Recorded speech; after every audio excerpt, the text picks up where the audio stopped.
a esta nueva emisión de Espacio Lúdico y les saluda Susana Ortiz. Pues hoy vamos a terminar con el libro Las virtudes del fracaso de Charles Pepin. Y bueno, este ha sido uno de los libros que yo no quisiera que se acabara porque de verdad que no saben cómo lo he disfrutado, lo he releído ya 2 veces porque pues me ha costado trabajo como seleccionar la información con la que vamos a cerrar este programa. Y bueno, pues vamos a empezar para que esto no se me vaya la idea y podamos abarcar pues muchas de estas ideas que me encantaron. Dice Charles, el fracaso como una ocasión de reinventarse. La existencia precede de la esencia. Esta afirmación de Sartre parece complicada, pero no lo es. Quiere decir simplemente que somos libres de existir, de inventarnos y de rectificarnos durante nuestra vida.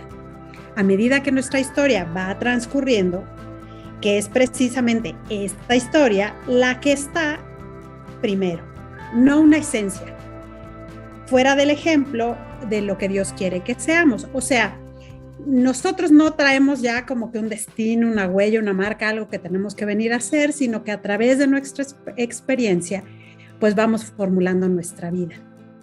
Y entre más ricas sean las experiencias, incluidos algunos fracasos, pues obviamente, pues puede que nuestra vida sea más rica.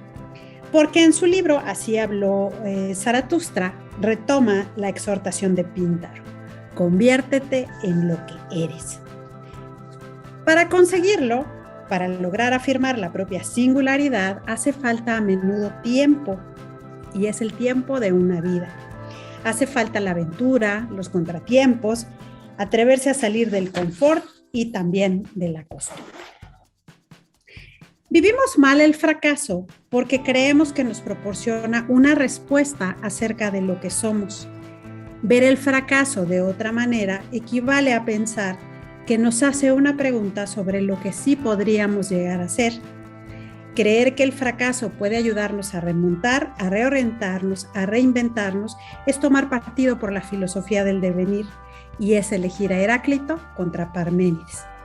Porque fíjense, Charles aquí hace una reflexión sobre Charles Darwin, porque pues si él no hubiera fracasado como estudiante de medicina y de teología, pues nunca se hubiera ido en este largo viaje que fue decisivo para él y donde él pudo poner en marcha pues sus conocimientos y pudo comprender los mecanismos de la evolución.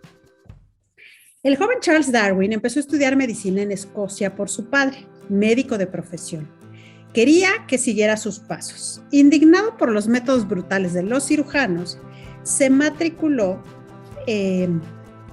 Fue muy aburrido para él, pues como que las clases teóricas, y se pasó mucho tiempo observando a los pájaros por la ventana hasta que terminó abandonando la facultad.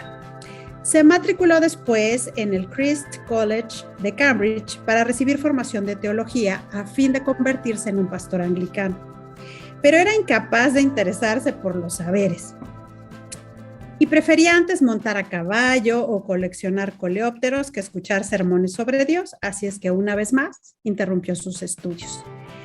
2 fracasos sucesivos que nada le enseñaron acerca del cuerpo humano o de la verdad sobre Dios, pero que le pusieron en una situación para una aventura que de otro modo nunca la hubiera intentado. Darwin decidió embarcarse en un viaje de 2 años. Las sirenas del Beagle resonaron en el puerto de Woolwich, en el Támesis, y ahí fue donde empezó todo. Su vocación nació durante ese viaje, observando las especies con las que el navío se cruzaba. Y esto es lo que deberían saber los estudiantes paralizados por la idea de empeñarse en un camino. Todos ellos deberían de leer el diario de viaje en el Beagle de Charles Darwin, porque al final pues, nos va demostrando cómo estos 2 aparentemente terribles fracasos pues lo hacen que se atreva a tomar una decisión como esta de embarcarse en este viaje y entonces, bueno, pues poder lograr convertirse, ¿verdad?, en el gran científico y observador que fue. Bueno, fíjense bien. A veces hay gente que vemos que aparentemente toda su vida es súper exitosa y solo tiene muchos éxitos positivos que contarnos. Sin embargo, detrás de esos aparentes éxitos hay una multitud de fracasos. Y escuchen esta historia. Empezó como médico interno. Fundó Médicos Sin Fronteras y luego dirigió Acción contra el Hambre. Embajador de Francia en Senegal y después en Gambia. Con sus libros llegó a un público muy amplio y ganó el premio Goncourt con Rojo Brasil en 2001. Fue admitido en la Academia Francesa, de la que fue el miembro más joven. Recientemente tuvo un éxito considerable con el relato de su viaje a Compostela, El Camino Inmortal. De esta enumeración podría deducirse que se convirtió simplemente en oro todo lo que sus manos tocaron, pero la realidad es otra. Estamos hablando de Jean-Christophe Rufin. Y fíjense, una y otra vez cambió de rumbo. Una y otra vez, por causa de un fracaso o una decepción. Consecuencia de que había entendido que ya no era posible hacer más en el sistema sanitario actual y no podía ser médico donde él quería hacerlo. Entonces se inclinó hacia el humanitarismo. Como fue uno de los primeros en captar determinados callejones sin salida de la acción humanitaria, se reorientó hacia la política. Y como chocó con su incapacidad para evolucionar en un mundo hecho de imposiciones, de redes y de lenguaje estereotipado, pues se consagró a la escritura. Y cuando ya era escritor y acumuló todos los premios posibles, aún sintió la necesidad de caminar hacia Compostela para aligerarse un poco, para no caer en la hinchazón del ser, en este encierro, en una ausencia de la que habla Sartre. Entonces, fíjense cómo es importante también ir viendo que hay cosas que no nos gustan y que a lo mejor no son un fracaso porque al final logramos un tema de éxito, pero ya no nos satisface al interior y entonces es momento de darnos una oportunidad para hacer un cambio, ¿no? Porque a veces el fracaso puede tomarse como un acto fallido o como un feliz accidente, ¿no? ¿A qué aspiraba, por ejemplo, en realidad Charles Darwin? ¿A ser médico como su padre o a ser un pionero y creador de un nuevo camino en la historia de la ciencia? A lo mejor su fracaso en medicina fue lo que le permitió alcanzar su verdadero objetivo, pero entonces, ¿no sería que en el fondo, en realidad, él deseaba fracasar para liberarse de esta imposición de ser médico y entonces él poder explorar hacia lo que de verdad pues él quería hacer, ¿no? Porque pues le encantaba observar a la naturaleza y esas cosas. Dice el autor: nos quejamos a menudo de esquemas de repetición, seguimos haciendo cosas que nos disgustan y nos extrañamos de no conseguir cambiarlas. Y es que a pesar del disgusto consciente, obtenemos de ello un placer inconsciente. Un acto fallido supone esta lógica que resume el psicoanalista Jacques Lacan: en todo acto fallido siempre hay un objetivo logrado. Ese objetivo logrado es del inconsciente que pide ser interpretado o descifrado. Entonces, cuando algo no nos sale, es momento también de ver por qué no me sale. A lo mejor en realidad es algo que yo no quiero hacer en un nivel subconsciente y como no logro descifrar que no es aquello que yo anhelo, pues entonces no me sale y no lo voy logrando porque pues es como un poquito esta trampa, ¿no? El psicoanálisis nos dice que hay fracasos que son al mismo tiempo éxitos y nos dice también lo contrario. Hay éxitos que son hechos de fracasos cuando van acompañados de una infidelidad hacia nosotros mismos. Infidelidad por la que, por cierto, acabaremos pagando un precio tarde o temprano, porque tal traición a uno mismo te puede llevar a la depresión, que viene a ser una forma de fracaso que puede interpretarse también como un acto fallido. Entonces, bueno, es bien interesante ir viendo cómo a veces el fracaso es en realidad una herramienta, es una oportunidad y siempre será un camino que valga la pena explorar para aprender de él y pues a lo mejor hasta cambiar de rumbo si eso es lo que en realidad deseamos. Vamos a hacer una pausa y enseguida regresamos.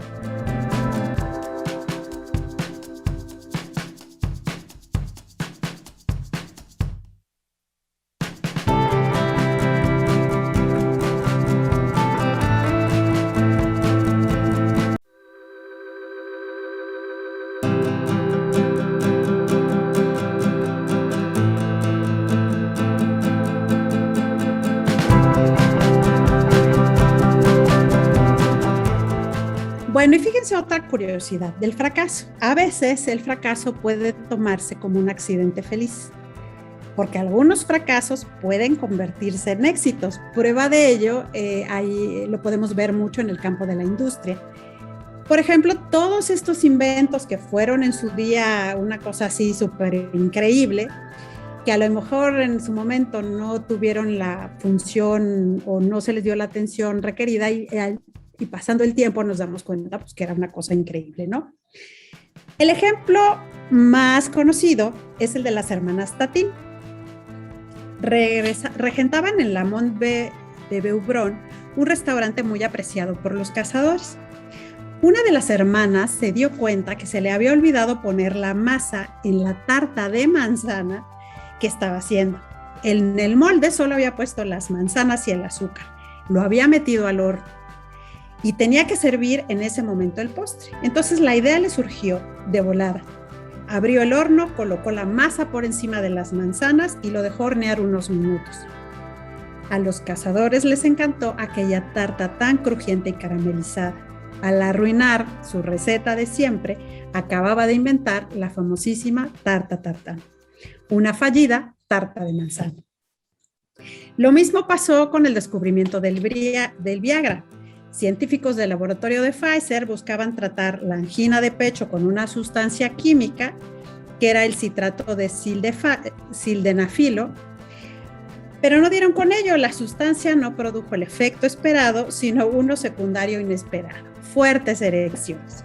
Habían fracasado en la cura de la hipertensión arterial pulmonar, pero acababan de descubrir el remedio contra la impotencia que los hombres llevaban siglos buscando.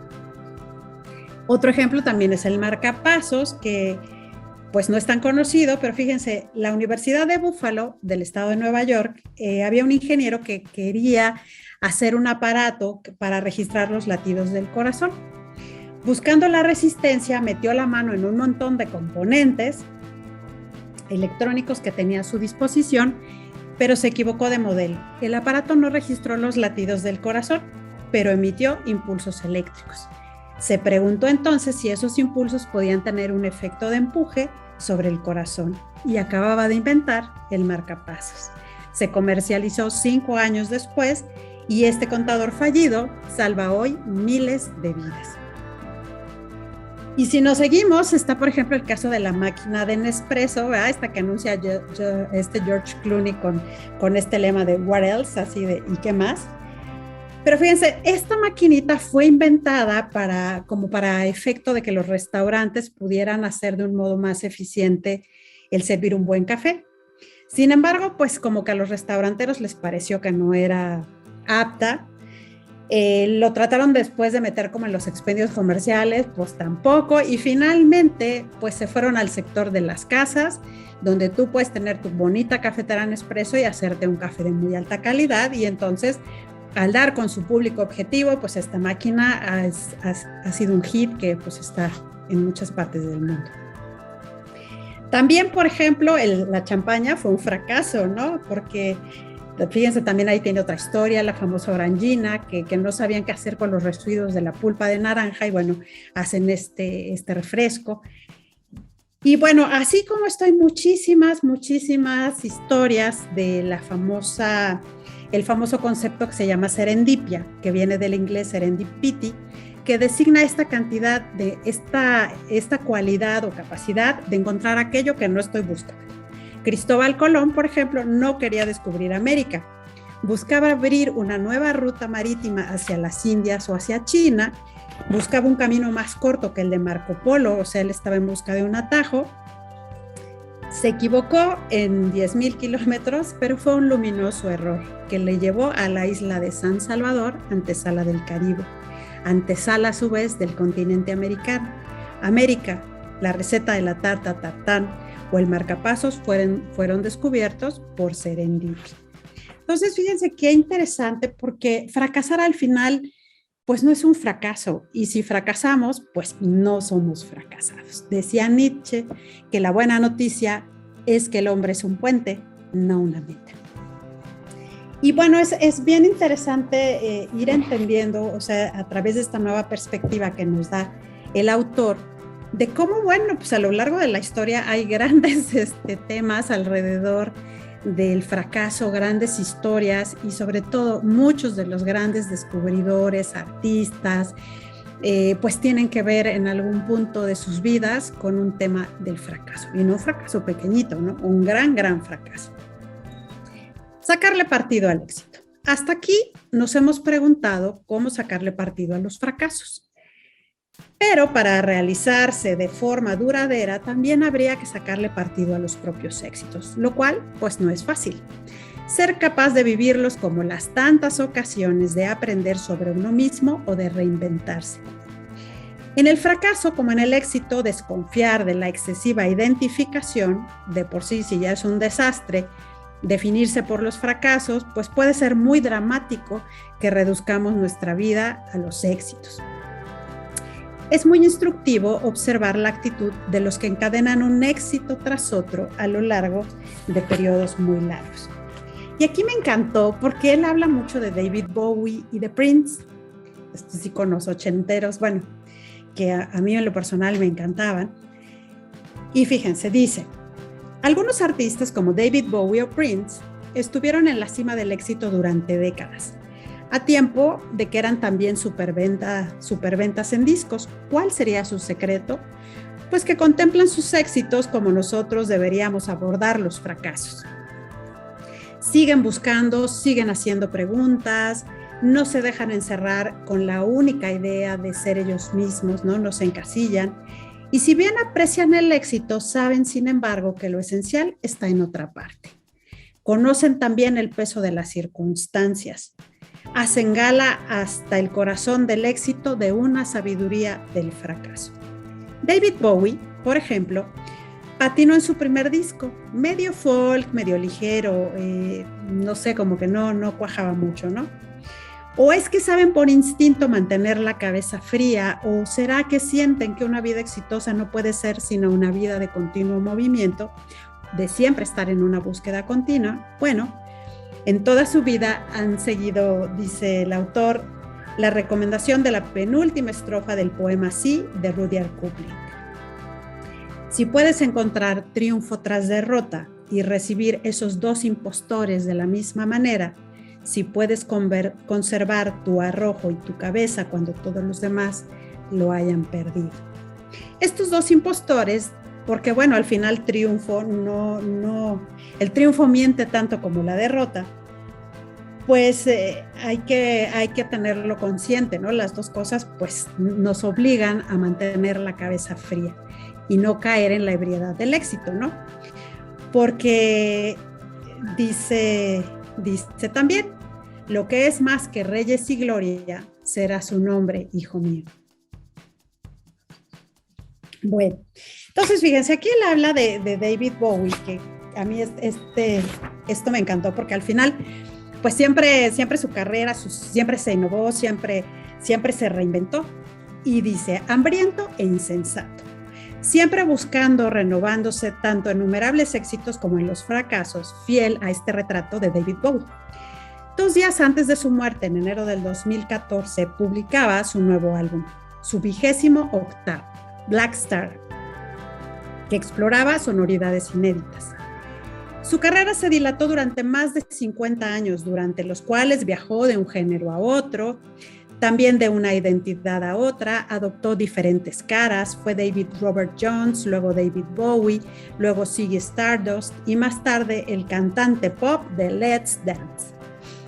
Dandy, andrógeno, luego viril con su pinta de bad boy, aristócrata de tez muy lívida, payaso triste en Ashes to Ashes, el que en su juventud se dio un garbeo por sí mismo y se impuso con el glam del rock, como Ziggy Stardust, antes de conocer el éxito aún mayor con el pop, eficaz pero desfasado de Let's Dance. Y entonces, bueno, cuando él se convirtió en una estrella planetaria, ¿verdad? Pues él siempre se abrió a como a nuevos proyectos, a experimentar. Y bueno, vendió 140 millones de discos, fue también pintor, productor de sus propias obras. Y bueno, imagínense, ¿no? Todo esto que logra David Bowie a lo largo de su carrera, no creyéndose nunca también el éxito. Vamos a hacer una pausa y enseguida regresamos.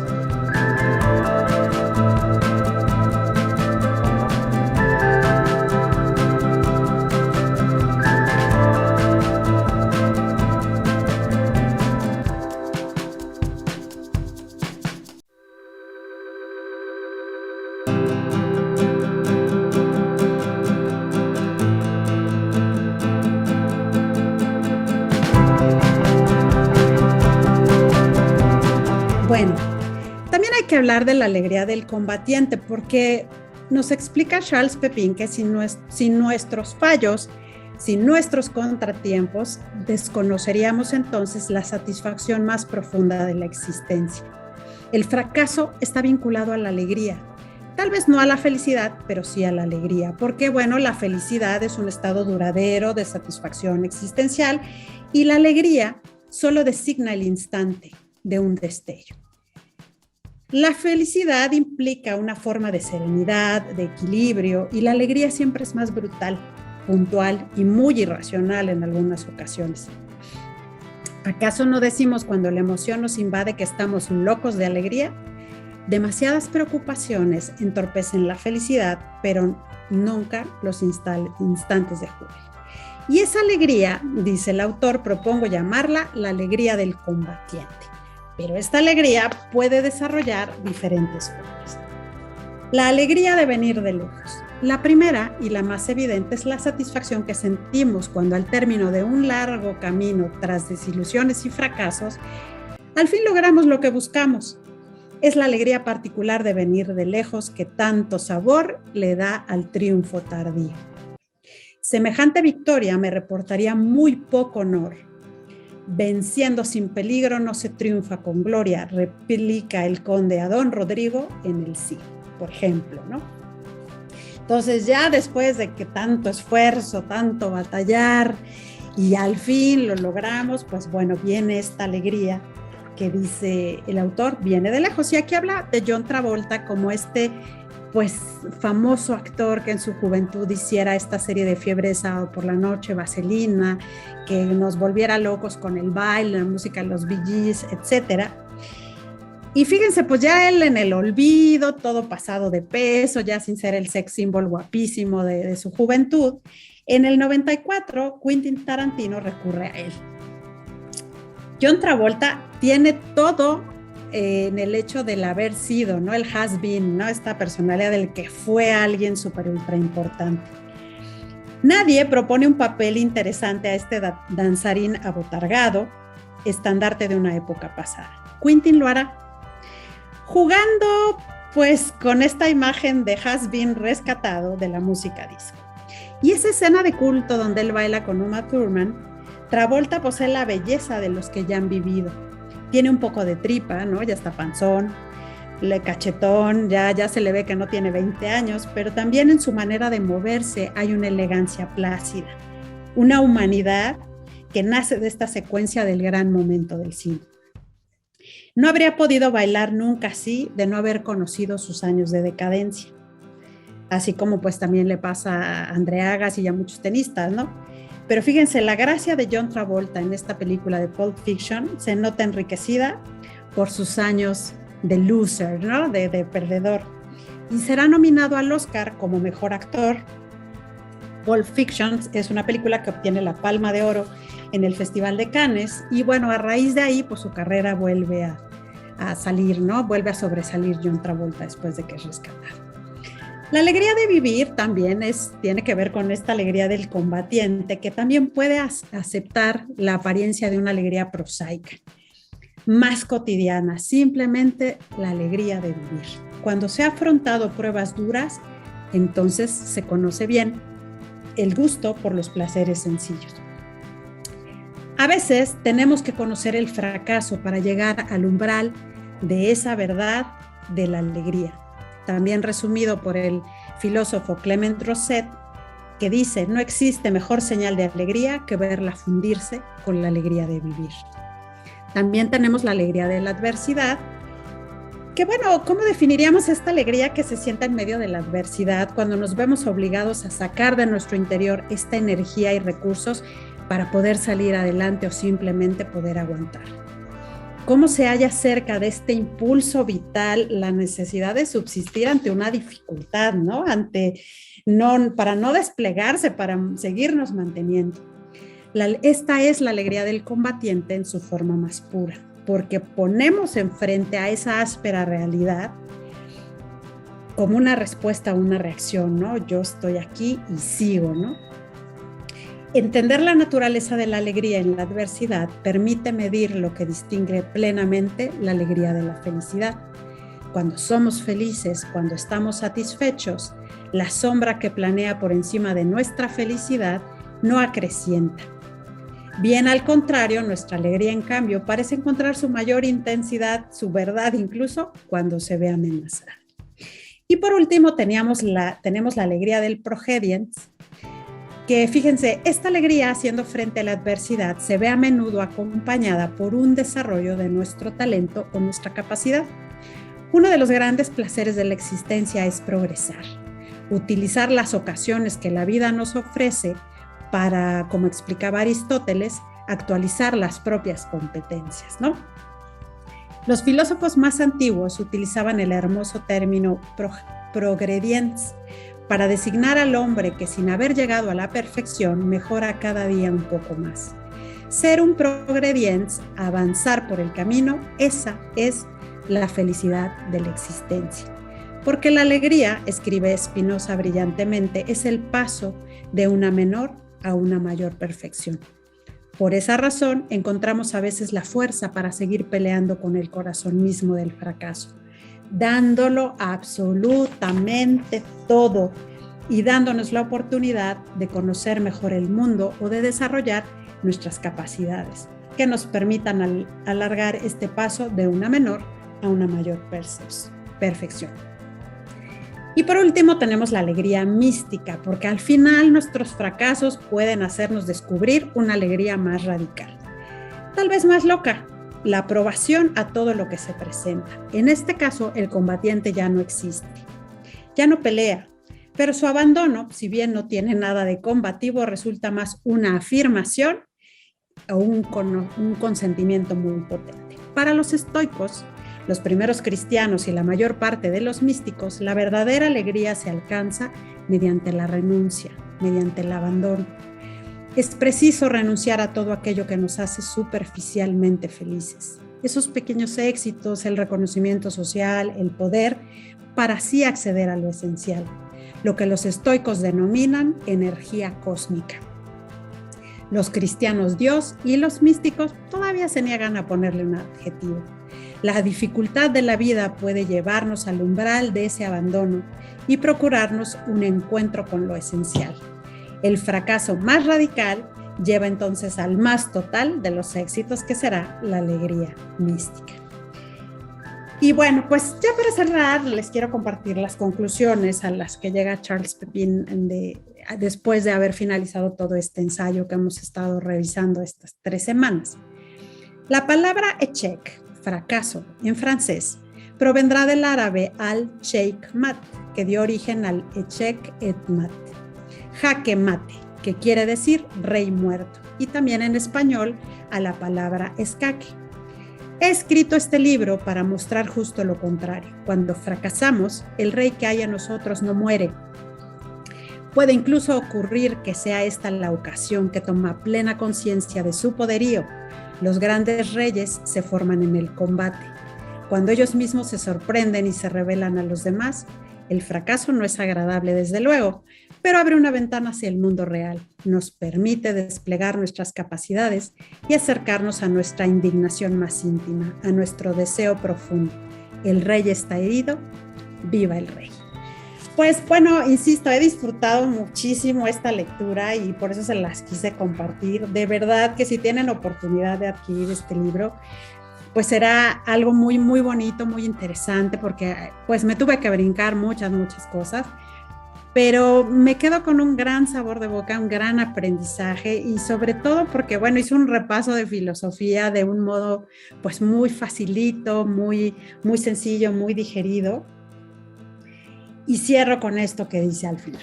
Nuestros fracasos son botines, a veces incluso son verdaderos tesoros. Hay que asumir el riesgo de vivir para descubrirlos y compartirlos para llegar a valorarlos. Pues yo les dejo un gran abrazo y nos vemos aquí la próxima semana. Hasta entonces.